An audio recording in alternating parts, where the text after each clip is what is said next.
Hello friends, welcome to my channel.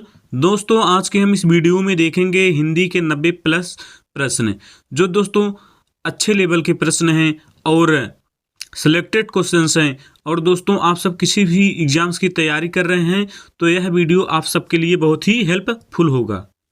चलिए दोस्तों, हम देखते हैं पहला प्रश्न। पहला प्रश्न है, निम्नलिखित में से कौन सा संयुक्त स्वर नहीं है। तो दोस्तों, इनमें से संयुक्त स्वर कौन सा नहीं है दोस्तों? तो हमारा ऊ संयुक्त स्वर नहीं है, यानी कि इस प्रश्न का राइट आंसर होगा ऑप्शन सी। अगला प्रश्न है, वर्णों के कितने भेद हैं। तो दोस्तों, वर्णों के कितने भेद हैं दोस्तों? तो वर्णों के दो भेद होते हैं, यानी कि इस प्रश्न का राइट आंसर होगा ऑप्शन सी। अगला प्रश्न है, स्वर रहित र का प्रयोग हुआ है। तो दोस्तों, स्वर रहित र का प्रयोग किस शब्द में हुआ है? तो दोस्तों, पुनर्निर्माण में जो है स्वर रहित र का प्रयोग हुआ है, यानी कि इस प्रश्न का राइट आंसर होगा ऑप्शन बी।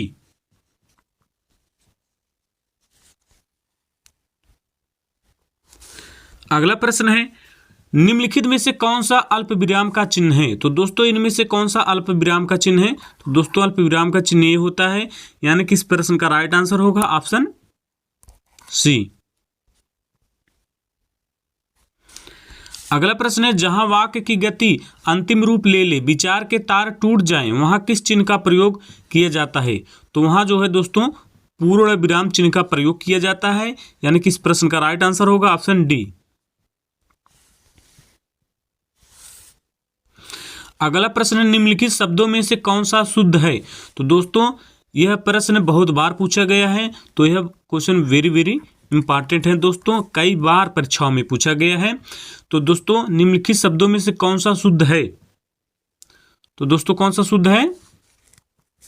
कवित्री जो है दोस्तों, ये कवित्री शुद्ध शब्द है। अगला प्रश्न दोस्तों, निम्नलिखित की सही वर्तनी होगी। तो दोस्तों, यह प्रश्न जो है यूपीपी 2018 में पूछा गया था। तो इनमें से कौन सा शुद्ध शब्द है दोस्तों? आनुषंगिक जो है हमारा ये शुद्ध शब्द है, यानी कि इस प्रश्न का राइट आंसर होगा ऑप्शन ए। अगला प्रश्न है, धनुष टंकार का संधि विच्छेद होगा। तो दोस्तों, धनुष टंकार का संधि विच्छेद क्या होगा? ये भी प्रश्न बहुत इंपॉर्टेंट है दोस्तों, परीक्षा में पूछा गया है। तो धनुष टंकार का संधि विच्छेद क्या होगा दोस्तों? धनु धन टंकार, यानी कि इस प्रश्न का आंसर होगा ऑप्शन ए। अगला प्रश्न है, सदैव का संधि विच्छेद होगा। दोस्तों, सभी लोग जानते होंगे सदैव का संधि विच्छेद क्या होगा? सदा धन एव, यानी कि इस प्रश्न का राइट आंसर होगा ऑप्शन डी। यदि दोस्तों आप सबको किसी भी प्रश्न का आंसर पता हो तो आप सब कमेंट में जरूर बताइएगा। देशभक्ति में कौन सा समास है? तो दोस्तों, देशभक्ति में कौन सा समास है दोस्तों? तत्पुरुष समास है, यानी कि इस प्रश्न का राइट आंसर होगा ऑप्शन बी। अगला प्रश्न है, समास के पदों को अलग अलग करने को क्या कहा जाता है? तो दोस्तों, क्या कहा जाता है? विग्रह कहा जाता है, यानी कि इस प्रश्न का राइट आंसर होगा ऑप्शन सी। अगला प्रश्न है, यथाशक्ति में कौन सा समास है? तो दोस्तों, यथाशक्ति में कौन सा समास है दोस्तों? अव्ययी भाव समास है, तो इस प्रश्न का राइट आंसर होगा ऑप्शन डी। अगला प्रश्न है, जिस समास के पूर्व एवं उत्तर दोनों ही समान रूप से प्रधान हो उसे कहते हैं। तो दोस्तों, उसे क्या कहते हैं? द्वंद्व समास कहते हैं, यानी कि इस प्रश्न का राइट आंसर होगा ऑप्शन डी। अगला प्रश्न है, जिस समास में प्रथम पद संख्यावाची तथा अंतिम पद संख्या हो वह है।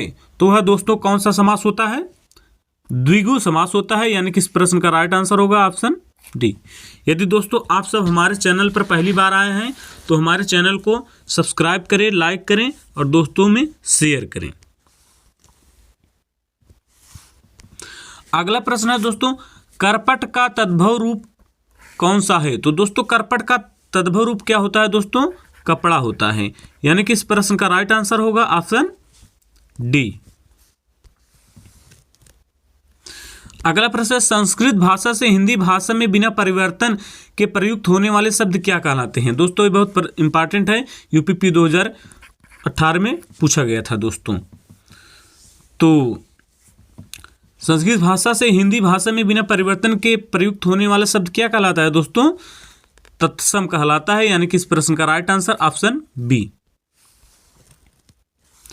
अगला प्रश्न है, जिन शब्दों की व्युत्पत्ति का पता नहीं चलता उन्हें कहा जाता है। तो दोस्तों उन्हें क्या कहा जाता है? देशज कहा जाता है, यानी कि इस प्रश्न का राइट आंसर ऑप्शन सी। अगला प्रश्न है, रेलगाड़ी शब्द है। तो दोस्तों रेलगाड़ी शब्द कैसा है दोस्तों? संकर शब्द है। रेलगाड़ी हमारा संकर शब्द है, यानी कि इस प्रश्न का राइट आंसर ऑप्शन डी। अगला है प्रश्न, उन्मूलन का विलोम है। तो दोस्तों उन्मूलन का विलोम क्या होता है दोस्तों? रोपण होता है, यानी कि इस प्रश्न का राइट आंसर ऑप्शन डी। अगला प्रश्न है, ऋजु का विलोम है। तो दोस्तों ऋजु का विलोम क्या होता है दोस्तों? वक्र होता है, यानी कि इस प्रश्न का राइट आंसर ऑप्शन डी।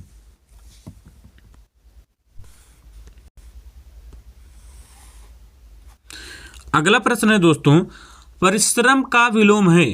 तो दोस्तों परिश्रम का विलोम क्या होता है दोस्तों? विश्राम। क्या होता है दोस्तों? विश्राम। परिश्रम का विलोम विश्राम होता है, यानी कि इस प्रश्न का राइट आंसर ऑप्शन बी।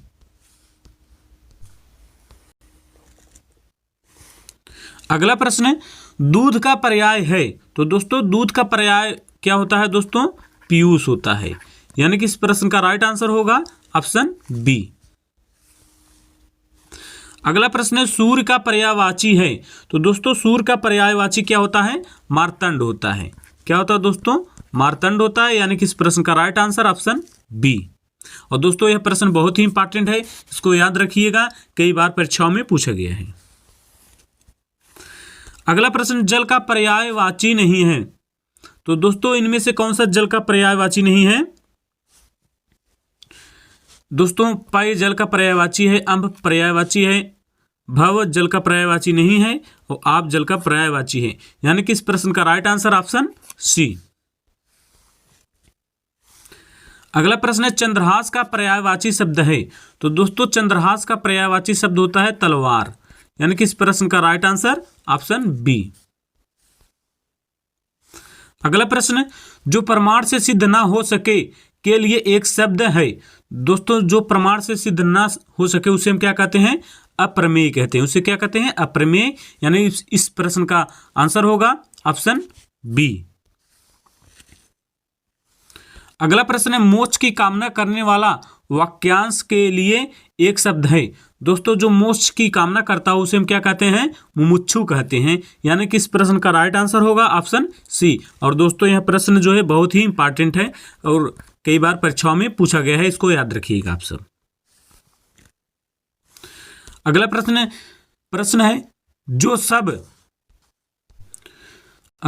है, जो सब कुछ जानता है के लिए उपयुक्त शब्द है। दोस्तों जो सब कुछ जानता है उसके लिए एक शब्द क्या होगा दोस्तों? सर्वज्ञ। क्या होगा? सर्वज्ञ, यानी कि इस प्रश्न का राइट आंसर ऑप्शन डी। अगला प्रश्न है, जो बहुत बोलते हो के लिए एक शब्द होगा। तो दोस्तों जो बहुत बोलते हैं उनके लिए एक शब्द क्या होगा? वाचाल, यानी कि इस प्रश्न का राइट आंसर ऑप्शन बी। अगला प्रश्न, जो व्याकरण अच्छी तरह जानता है के लिए एक शब्द है।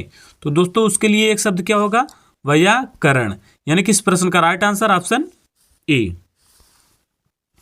अगला प्रश्न है, भौरा, कोयल, सखी किस शब्द के अनेकार्थी शब्द हैं? तो दोस्तों ये तीनों जो है अली के अनेकार्थी शब्द हैं, यानी कि इस प्रश्न का right answer option A Ali. अगला प्रश्न, आविर्भाव का समानार्थी शब्द है। तो दोस्तों आविर्भाव का समानार्थी शब्द क्या होता है दोस्तों? अवतरण। क्या होता है? अवतरण, यानी कि इस प्रश्न का राइट आंसर ऑप्शन डी।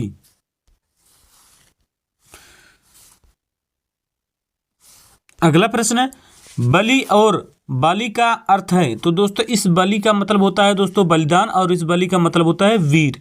तो दोस्तों बलि और बाली का अर्थ होगा बलिदान और वीर, यानी कि इस प्रश्न का राइट आंसर ऑप्शन डी।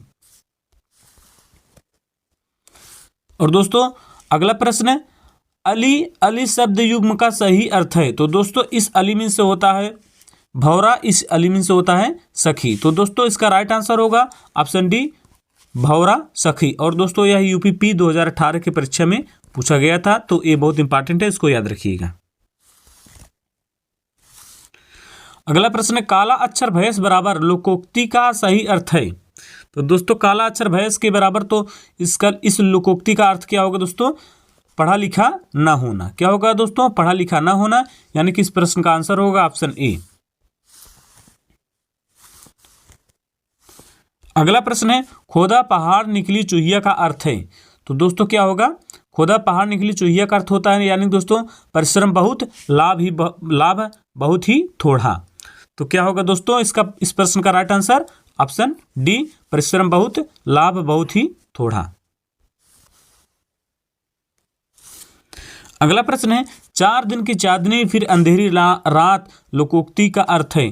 तो दोस्तों 4 दिन की चांदनी फिर अंधेरी रात लोकोक्ति का अर्थ होता है थोड़े दिन का सुख, यानी कि इस प्रश्न का राइट आंसर ऑप्शन ए। अगला प्रश्न है, संज्ञा का भेद नहीं होता है। तो दोस्तों संज्ञा का भेद कौन सा इसमें से नहीं होता है दोस्तों? निजवाचक। ये दोस्तों 2018 के यूपीपी परीक्षा में पूछा गया था दोस्तों, तो यह बहुत ही इंपॉर्टेंट है, आप सब इसको याद रखिएगा। संज्ञा का भेद नहीं होता है निजवाचक, यानी कि इस प्रश्न का राइट आंसर ऑप्शन सी। अगला प्रश्न है, निम्नलिखित में से कौन सी जातिवाचक संज्ञा है। तो दोस्तों इसमें से कौन सी जातिवाचक संज्ञा है दोस्तों? इनमें से कौन सी जातिवाचक संज्ञा है दोस्तों? मजदूर। मजदूर हमारा जो है जातिवाचक संज्ञा है, यानी कि इस प्रश्न का राइट आंसर होगा ऑप्शन ए। और दोस्तों यह परीक्षा जो है 2016 में पूछा गया था यूपीपी के, तो दोस्तों यह बहुत इंपॉर्टेंट है, याद रखिएगा आप सब। यदि दोस्तों आप सबको इस वीडियो का सेशन पसंद आ रहा हो तो वीडियो को लाइक जरूर करिएगा। अगला प्रश्न है, निम्नलिखित में सर्वनाम है। तो दोस्तों इनमें से कौन सा सर्वनाम है दोस्तों? आप जो हमारा है ये क्या है? सर्वनाम है, यानी कि इस प्रश्न का राइट आंसर होगा ऑप्शन बी। और दोस्तों यह हमारा परीक्षा में पूछा गया है, तो बहुत इंपॉर्टेंट है, इसको याद रखिएगा। अगला प्रश्न है, निम्नलिखित में से किस वाक्य में सर्वनाम का प्रयोग हुआ है। तो दोस्तों इसमें जो है किस वाक्य में सर्वनाम का प्रयोग हुआ है दोस्तों? किसमें हुआ है दोस्तों? मैं कल दिल्ली जा रहा हूं, इसमें जो है दोस्तों सर्वनाम का प्रयोग हुआ है, यानी कि इस प्रश्न का राइट आंसर ऑप्शन बी। अगला प्रश्न है, निम्न में से कौन सा शब्द पुल्लिंग है। तो दोस्तों इनमें से कौन सा शब्द जो है हमारा पुल्लिंग है? इनमें से जो है दोस्तों राष्ट्र हमारा जो है पुल्लिंग शब्द है, यानी कि इस प्रश्न का राइट आंसर होगा ऑप्शन बी। और दोस्तों यह बहुत ही इंपॉर्टेंट प्रश्न है, इसको याद रखिएगा आप सब। अगला प्रश्न है, पुल्लिंग शब्द का चयन कीजिए। तो दोस्तों इनमें से कौन सा शब्द हमारा पुल्लिंग है? तो दोस्तों नायिका हमारा जो है स्त्रीलिंग है, लेखिका स्त्रीलिंग, वधु स्त्रीलिंग, और इसमें से हमारा जो है धावक क्या है? पुल्लिंग है, यानी कि इस प्रश्न का राइट आंसर ऑप्शन डी। अगला प्रश्न है, निम्नलिखित में से कौन सा शब्द स्त्रीलिंग है। तो दोस्तों इनमें से कौन सा शब्द स्त्रीलिंग है? सुंदरता हमारा जो है स्त्रीलिंग है, यानी कि इस प्रश्न का राइट आंसर होगा ऑप्शन डी। और दोस्तों यह जो है हमारा 2016 यूपीपी में पूछा गया था प्रश्न।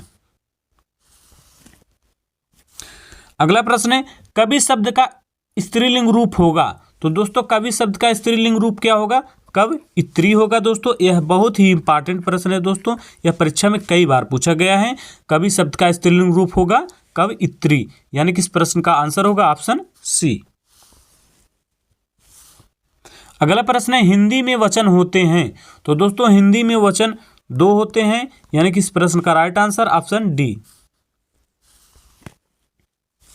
अगला प्रश्न है, हिंदी में मैं का बहुवचन है। तो दोस्तों हिंदी में मैं का बहुवचन क्या होता है? हम होता है, यानी कि इस प्रश्न का राइट आंसर होगा ऑप्शन ए।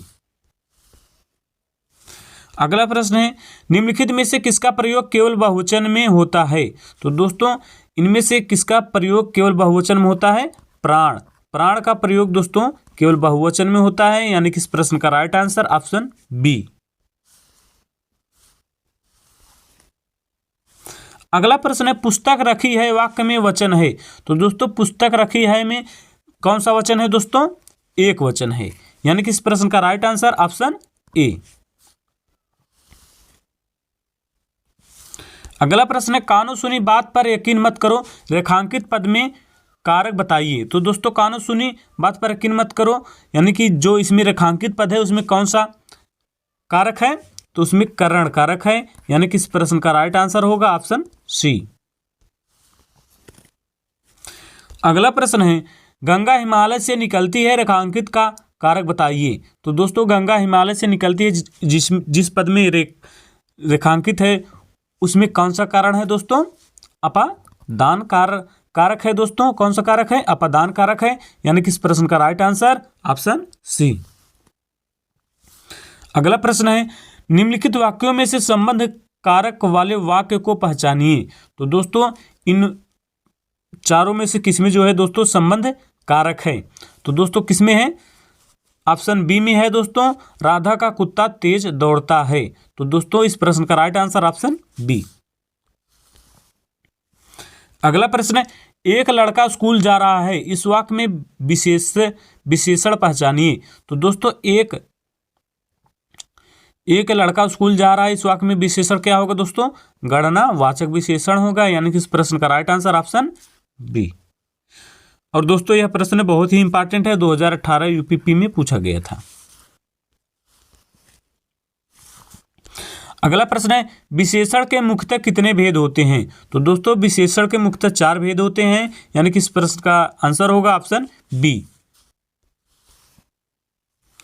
अगला प्रश्न है, आसमान का रंग नीला है, विशेष से पहचाने। तो दोस्तों आसमान का रंग नीला है, इसमें विशेष क्या होगा, आसमान विशेष होगा, यानी कि इस प्रश्न का आंसर होगा ऑप्शन बी। अगला प्रश्न है, निम्नलिखित में से कौन सा विशेषण नहीं है। तो दोस्तों इनमें से कौन सा विशेषण नहीं है, हमारा जो है नमक विशेषण नहीं है, यानी कि इस प्रश्न का राइट आंसर होगा ऑप्शन डी।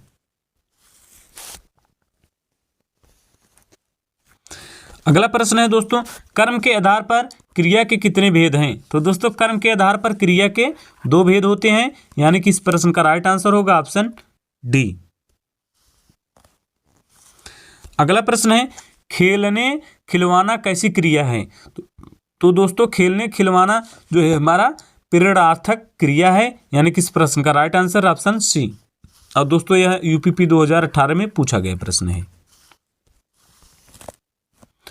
अगला प्रश्न है, भूतकाल के कितने भेद हैं। तो दोस्तों भूतकाल के कितने भेद हैं दोस्तों, 6 भेद हैं, यानी कि इस प्रश्न का राइट आंसर ऑप्शन बी। अगला प्रश्न है,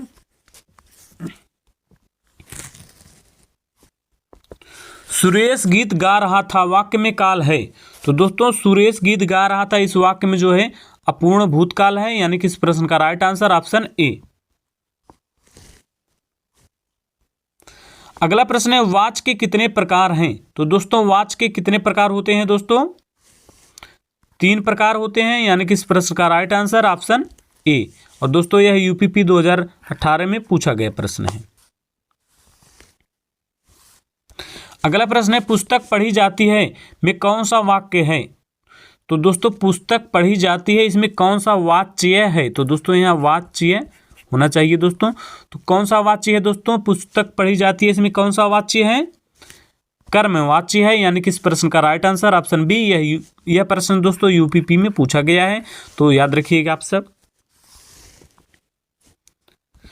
अगला प्रश्न, निम्नलिखित में से अव्यय है। तो दोस्तों इनमें से कौन सा अव्यय है दोस्तों, और हमारा जो है दोस्तों अव्यय है, यानी कि इस प्रश्न का राइट आंसर ऑप्शन डी। अगला प्रश्न है, अनु उपसर्ग से बना शब्द है। तो दोस्तों अनु उपसर्ग से जो है हमारा अनुचर शब्द बना है, यानी कि इस प्रश्न का राइट आंसर ऑप्शन डी। और दोस्तों ये हमारा जो है यूपीपी 2018 में पूछा गया प्रश्न है, तो इसको याद रखिएगा आप सब। अगला प्रश्न है, प्रत्येक शब्द में उस उपसर्ग है। तो दोस्तों प्रत्येक शब्द में जो है हमारा प्रति उपसर्ग है, यानी कि इस प्रश्न का राइट आंसर ऑप्शन बी। और दोस्तों यह भी हमारा 2018 यूपीपी में पूछा गया प्रश्न है, याद रखिएगा आप सब। निगुण में कौन सा उपसर्ग प्रयुक्त हुआ है। तो दोस्तों निगुण में जो है हमारा नि उपसर्ग प्रयुक्त हुआ है, यानी कि इस प्रश्न का राइट आंसर ऑप्शन ए।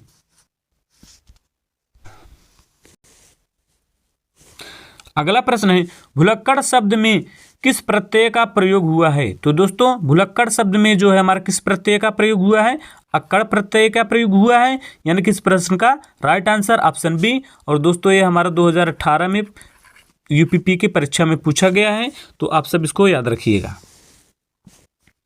अगला प्रश्न है वैज्ञानिक शब्द में प्रत्यय लगा है। तो दोस्तों वैज्ञानिक शब्द में हमारा जो है ई के प्रत्यय लगा है, यानी कि इस प्रश्न का राइट आंसर ऑप्शन बी। और दोस्तों यह प्रश्न हमारा जो है 2016 यूपीपी में पूछा गया था, यानी कि आप सब इसको याद रखिएगा। अगला प्रश्न है बादल घिरते ही मोर नाचने लगा का संयुक्त वाक्य है। तो दोस्तों इसका संयुक्त वाक्य क्या होगा दोस्तों, बादल घिरे और मोर नाचने लगा, इसका संयुक्त वाक्य होगा, यानी कि इस प्रश्न का राइट आंसर ऑप्शन ए। अगला प्रश्न है उसे 2 रोटी दे दो शुद्ध वाक्य लिखिए। तो दोस्तों उसे 2 रोटी दे दो, इसका शुद्ध वाक्य होगा उसे 2 रोटियां दे दो, यानी कि इस प्रश्न का राइट आंसर ऑप्शन ए। अगला प्रश्न इनमें से कौन पश्चिमी हिंदी की बोली नहीं है। तो दोस्तों इनमें से कौन सी पश्चिमी हिंदी की बोली नहीं है, बहुत ही बार परीक्षाओं में पूछा गया है, इसको आप सब जरूर याद कर लीजिएगा। तो दोस्तों पश्चिमी हिंदी की बोली कौन सी नहीं है, बघेली जो हमारी है पश्चिमी हिंदी की बोली नहीं है, यानी कि इस प्रश्न का राइट आंसर ऑप्शन ए। अगला प्रश्न भारतीय संघ की राजकीय भाषा है। तो दोस्तों भारतीय संघ की राजकीय भाषा है हमारा जो है दोस्तों देवनागरी लिपि हिंदी में है, यानी कि इस प्रश्न का राइट आंसर ऑप्शन ए। और दोस्तों यह बहुत बार परीक्षा में पूछा गया है, इस प्रश्न को याद रखिएगा आप सब, यह जो है 2018 में यूपीपी में प्रश्न पूछा गया है। अगला प्रश्न है देवनागरी लिपि में स्वर वर्णों की संख्या है। तो दोस्तों देवनागरी लिपि में स्वर वर्णों की संख्या दोस्तों कितनी है, 11 है, यानी कि इस प्रश्न का राइट आंसर ऑप्शन ए। और दोस्तों यह 2018 में यूपीपी में पूछा गया प्रश्न है, याद रखिएगा इसको।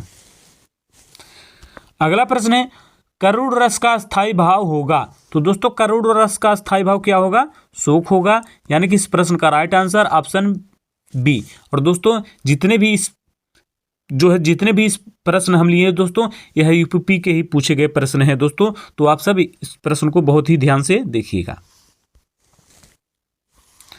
अगला प्रश्न है हास्य का स्थायी भाव होगा। तो दोस्तों हास्य का स्थायी भाव क्या होता है दोस्तों, हास होता है, यानी कि इस प्रश्न का राइट आंसर ऑप्शन ए।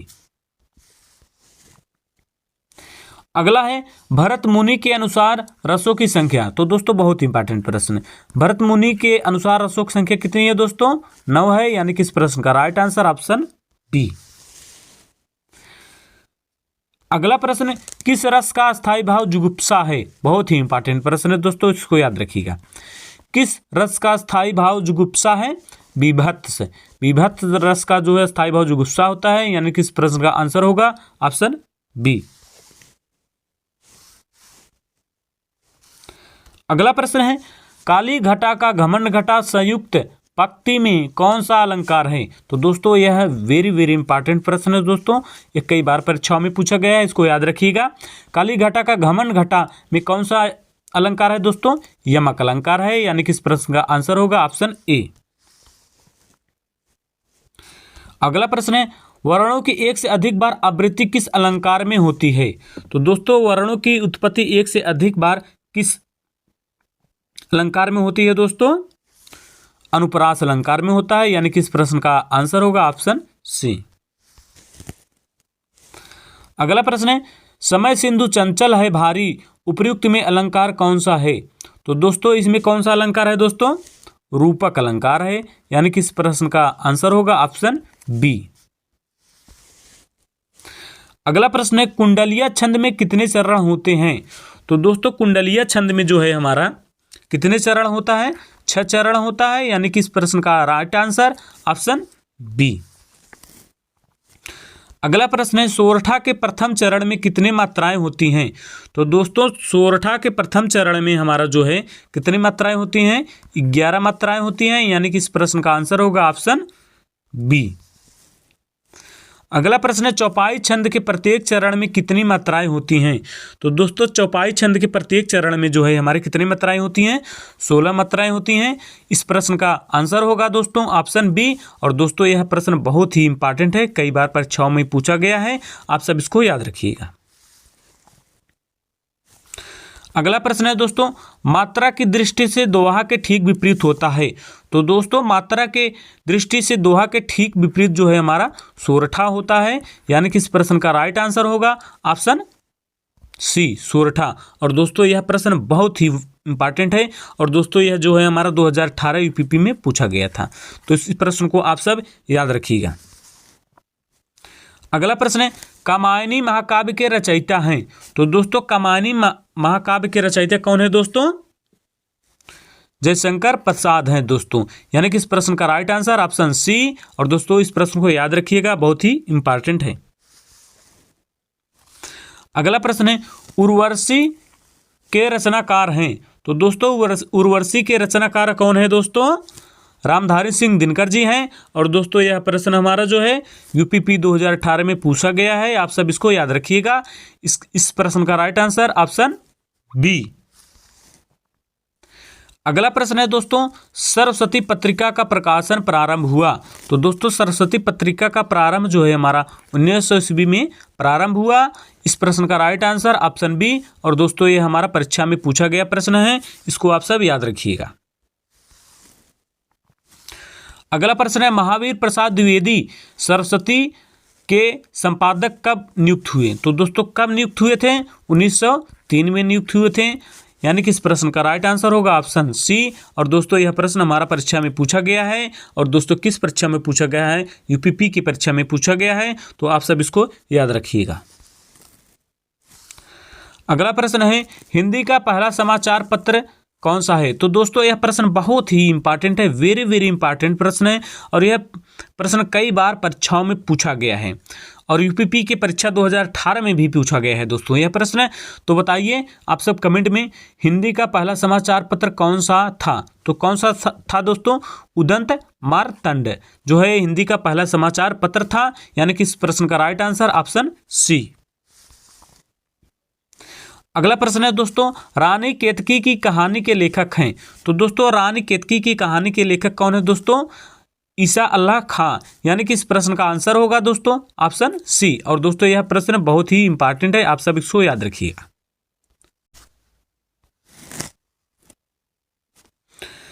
अगला प्रश्न है दोस्तों पक्षी पेड़ पर अपना ... बनाते हैं, सही शब्द भरिए। तो दोस्तों पक्षी पेड़ पर अपना क्या बनाते हैं दोस्तों, नीड़ बनाते हैं, यानी कि इस प्रश्न का राइट आंसर होगा ऑप्शन सी। दोस्तों इस वीडियो का अंतिम प्रश्न है ब्राह्मण के संपादक थे। तो दोस्तों ब्राह्मण के संपादक कौन थे दोस्तों, प्रताप नारायण मिश्र थे। यदि दोस्तों आप सबको यह सेशन पसंद आया हो तो हमारे चैनल को सब्सक्राइब करें, लाइक करें और दोस्तों में शेयर करें। Thank you.